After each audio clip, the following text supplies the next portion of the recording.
જય સોમનાથ વિદ્યાર્થી મિત્રો, આજનો આપણો ટોપિક છે સમતાપી પ્રક્રિયા દરમિયાન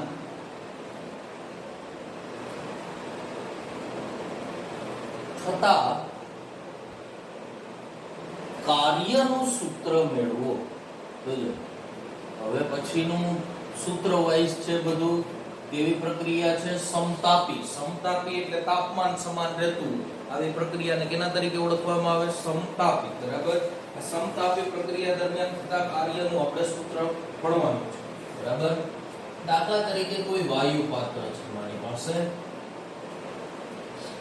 આ વાયુ પાત્રની અંદર મેં મ્યુ મોલ વાળો આદર્શ વાયુ ભરેલો છે. આ મારો આદર્શ વાયુ છે. શું ભર્યું છે? મ્યુ મોલ વાળો આદર્શ વાયુ. બરાબર. અહીંયા સુધી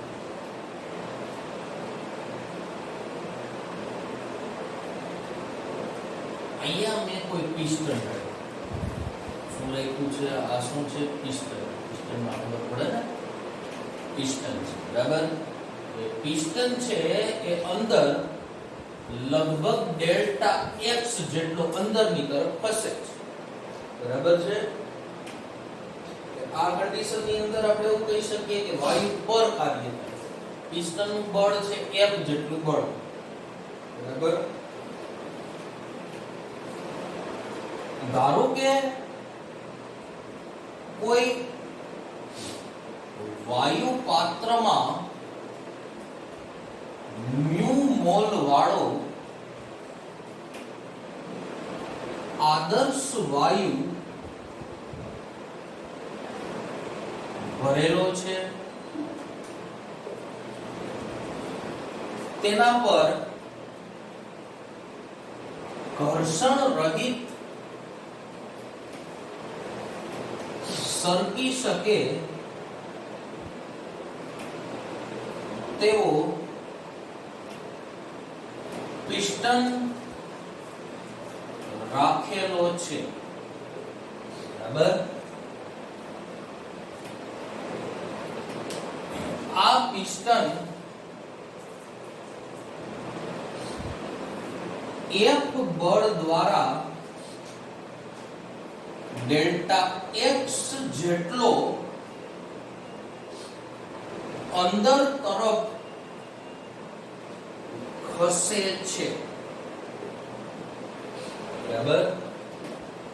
તેથી વાયુ પર કાર્ય W is equal to, જો કાર્યનું સૂત્ર છે W કાર્ય is equal to બળ ગુણાકારમાં સ્થાનાંતર. બળ ગુણાકારમાં શું છે? સ્થાનાંતર. એટલે W is equal to F. અહીંયા સ્થાનાંતર કેટલું થાય છે? ડેલ્ટા x જેટલો નીચેની તરફ ખસે છે. બરાબર. F into delta x. હવે અહીંયા હું F બરાબર લખી શકું P into K. જોજો W બરાબર થશે PA into ડેલ્ટા x. બરાબર. હવે જોજો A into delta x, A into delta x બરાબર થાય ડેલ્ટા V. જો A છે એ બે પ્રકારની લંબાઈ દર્શાવે. લંબાઈ ગુણાકારમાં પહોળાઈ. અને આ છે એ તમને શું દર્શાવે? એક પ્રકારની લંબાઈ.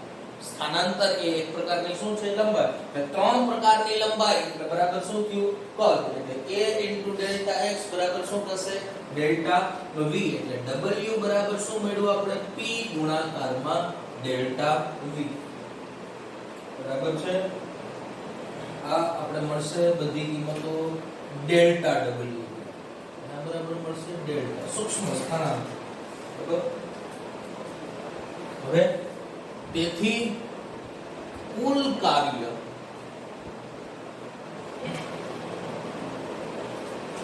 W is equal to sigma, ત્યાંથી V1 થી V2 ડેલ્ટા W. જોજો આ દાખલા તરીકે પેલા એટલું કદ હતું, અહીંયા સુધી હતું વાયુ ભરેલો, બરાબર, એટલે ત્યારે એનું વોલ્યુમ એટલે એનું કદ છે એ v1.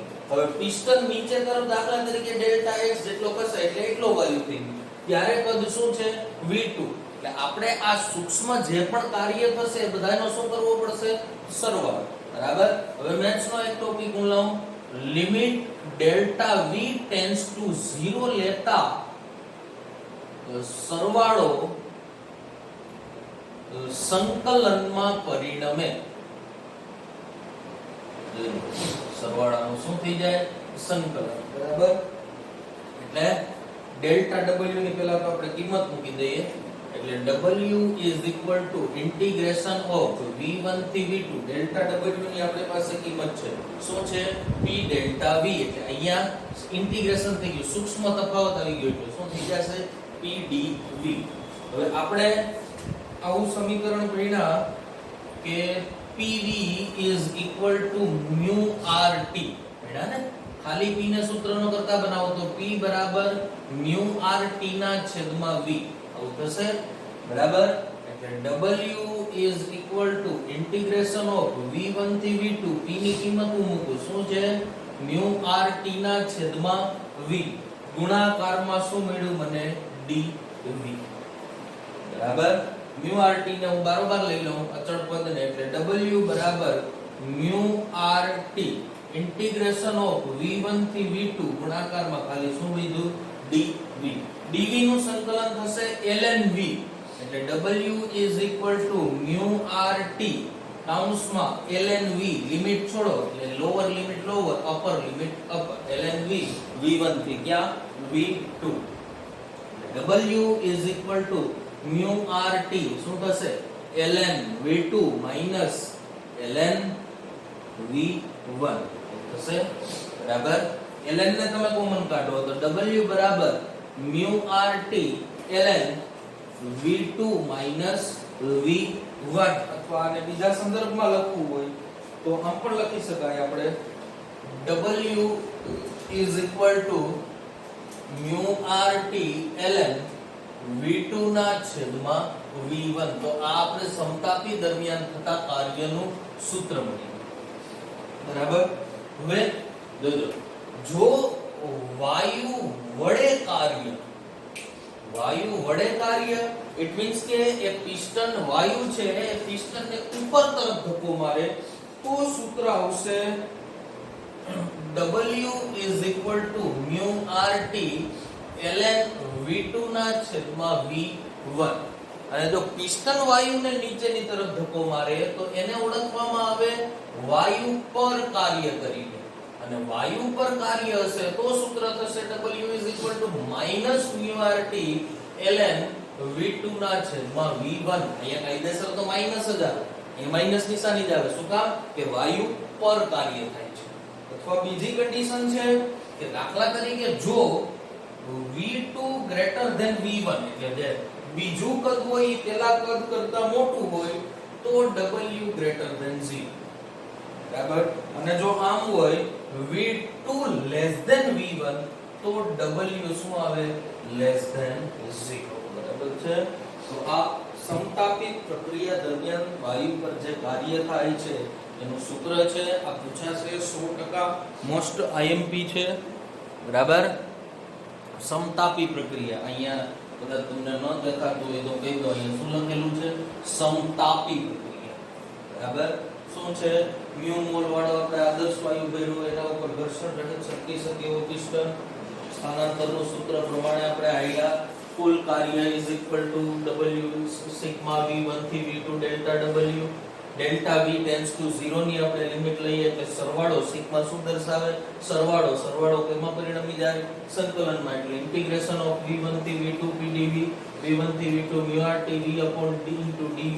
mu rt ને મેં કોમન કાઢ્યા એટલે mu rt v1 થી v2 dv એનું સંકલન ln v, બરાબર. એના ઉપરથી આપણે સૂત્ર મળ્યું, વાયુ વડે કાર્ય, વાયુ પર કાર્ય, અને v2 કે v1 મોટા હોય તો શું કન્ડિશન આવે એ આપણે સમજ્યા, બરાબર છે. હવે પછી આપણે સર આ સમતાપી પ્રક્રિયા છે ને એવી રીતે આપણે સમકદ, સમદાબીય, સમોષ્મી પ્રક્રિયા દરમિયાન થતા કાર્યનું આપણે સૂત્ર મેળવવાનું છે. બરાબર. આ સમતાપી પ્રક્રિયા છે. સમોષ્મી હોય તો શું, સમકદ હોય તો શું, સમદાબી હોય તો શું, એ બધાયના આપણે સૂત્ર મેળવીએ. બરાબર.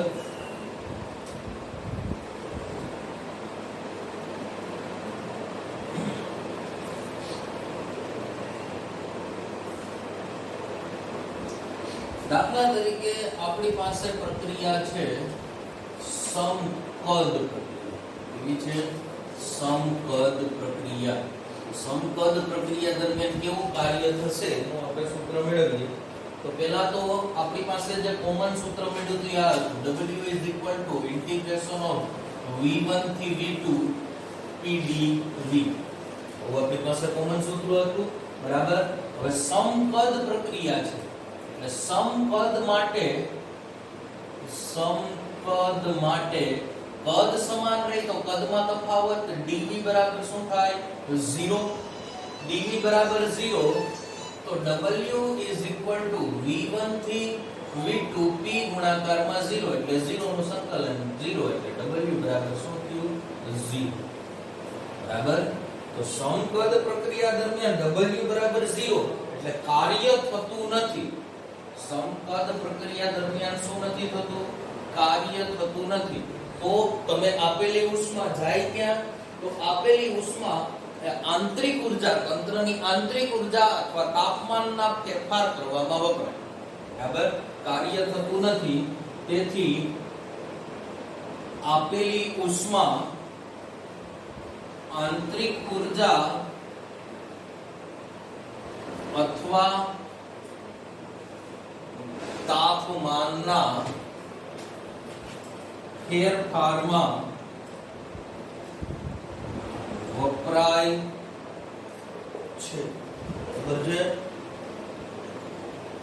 હવે પછીની આપણી દાખલા તરીકે પ્રક્રિયા છે સમદાબી પ્રક્રિયા, દબાણ સમાન. એવી પ્રક્રિયા છે સમદાબી. સમદાબી પ્રક્રિયા દરમિયાનનું આપણે સૂત્ર જોઈએ. પહેલા તો આપણું કોમન સૂત્ર એટલે W is equal to integration of V1 થી V2 PdV. સમદાબી પ્રક્રિયા છે તો દબાણ સમાન એટલે W is equal to integration of P, દબાણ સમાન એટલે અચળ પદને કોમન, V1 થી V2 dV. dV નું સંકલન V એટલે is equal to P V limit છોડો એટલે V1 થી V2. બરાબર. એટલે ઇઝ ઇક્વલ ટુ P અહીંયા શું થશે V2 માઈનસ V1. બરાબર છે. એટલે W is equal to V2 minus V1 એટલે P ડેલ્ટા V. બરાબર. હવે આપણી પાસે આવું પણ સમીકરણ છે W is equal to P delta V અને PV ઇઝ ઇક્વલ ટુ આપણી પાસે સમીકરણ છે mu RT. PV is equal to mu RT, then P delta V is equal to શું થશે mu R delta T. તો આ બધા સમીકરણને તમે સરખાવો તો શું થશે P delta V એટલે V2 minus V1 is equal to mu R કૌંસમાં delta T એટલે T2 minus T1. તો આ સમદાબી પ્રક્રિયા દરમિયાનનું આપણું સૂત્ર મળી ગયું. પછી છે સમોષ્મી પ્રક્રિયા અને ટેક્સ્ટ બુકમાં એક તમને સૂત્ર આપેલું છે. સૂત્ર એવું છે 1/1 minus gamma P2 V2 minus P1 V1 is equal to mu R T1 minus T2 gamma minus 1. 12.16 જોજો 12.16 એ આખો દાખલો છે. એ આપણો પાઠ પૂરો થઈ જાય ને પછી હું ભણાવીશ. એ સાબિતીનો દાખલો છે. બરાબર. પાઠ પૂરો થઈ જશે ત્યારે આપણે દાખલા ભણશું ત્યારે જોશું. બરાબર. હવે આપણે કઈ પ્રક્રિયા પહોંચ્યા હતા? સમોષ્મી. સમોષ્મી પ્રક્રિયાનું સૂત્ર છે સમોષ્મી પ્રક્રિયા. દાખલા તરીકે સમોષ્મી પ્રક્રિયા એટલે સમોષ્મી પ્રક્રિયા ઇટ મીન્સ કે ઉષ્માની આપલે શૂન્ય હોય, ઉષ્માની આપલે થતી હોય નહીં, ઉષ્મા અચળ રહેતી હોય. તો ઉષ્મા અચળ રહેતી હોય ત્યારનું સૂત્ર થાય PV gamma is equal to અચળ. આ કોમન સૂત્ર છે સમોષ્મી પ્રક્રિયા. બરાબર. પછી બે પ્રક્રિયા હોય તો આવું લખી શકો P1 V1 gamma is equal to P2 V2 gamma. કોઈ બે તંત્ર હોય તો. બરાબર છે. અને ગામા ઇઝ ઇક્વલ ટુ આપણે સાબિત કરી ગયા શું થાય Cp ના છેદમાં Cv. તો આ સમોષ્મી પ્રક્રિયાનો સૂત્ર બીજી છે ચક્રીય પ્રક્રિયા. તો ચક્રીય પ્રક્રિયા છે આપણે કાર્નોટ એન્જિન, આપણા પાઠનો છેલ્લો ટોપિક છે કે કાર્નોટ એન્જિન ભણશું ત્યારે ચક્રીય પ્રક્રિયા શું એ તમને ખબર પડી જશે. બરાબર છે.